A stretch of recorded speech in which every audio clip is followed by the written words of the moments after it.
If you're looking at buying a concrete mixer, there's one mistake I see contractors make all the time.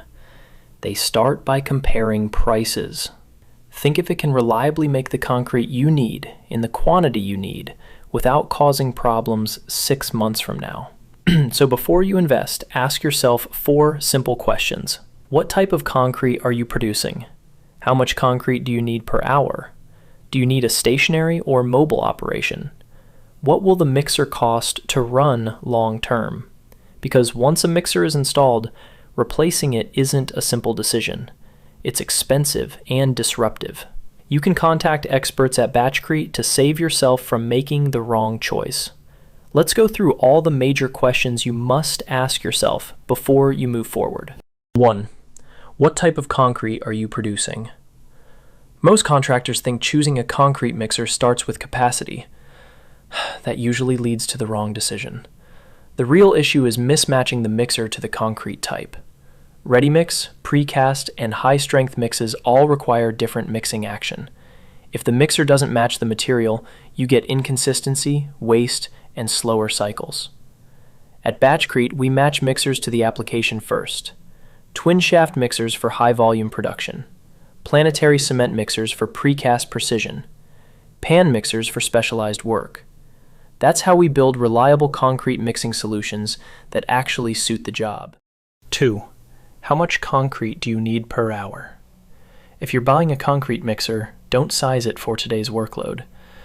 That's how most contractors end up with bottlenecks when demand increases. Or multiple pours happen at once, and suddenly the mixer becomes the bottleneck. Trucks wait, crews slow down, costs go up. That's why it's best to always look at peak demand, not average output. At Batchcrete, we size systems to handle real production spikes, so your mixer supports your busiest days, not just your normal ones. 3. Stationary or mobile operation. If you want to end up with constant project delays, keep transporting concrete long distances instead of producing it closer to site. That's where most scheduling problems start. When concrete has to travel far, everything gets harder to control. Because delivery times shift, pours get delayed, and crews sit idle. Even a good batching setup breaks down when distance is too long. If you've got a fixed site with stable demand, a stationary batching plant makes sense. But for mining, infrastructure, or remote projects, mobility becomes critical. At Batchcrete, we solve this with mobile batching plants and transportable systems that bring production closer to the job site. So you're not chasing concrete, you're producing it where it's needed, with less delay, more control, and a better output. 4. Ignoring running costs. The biggest shift in the industry right now is that running costs matter more than purchase price. A lot of contractors still focus only on what they pay up front, but cheaper mixers usually cost more over time. More breakdowns, more maintenance, more downtime on site, and every hour your plant is down, your project slows down. What we do at Batchcrete is look beyond the purchase price and focus on the full system: mixer efficiency, wear parts, energy use, and long-term reliability.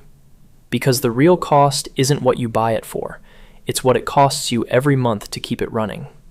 Choosing a concrete mixer isn't just about buying equipment. It's about controlling how reliably your production runs every day. At Batchcrete International, we supply concrete mixers, batching plants, silos, and material handling systems designed for real site conditions. If you're planning a new setup or upgrading your current system, talk to us. We'll help you choose the right concrete mixing solution so your production stays consistent, efficient, and ready for future demand.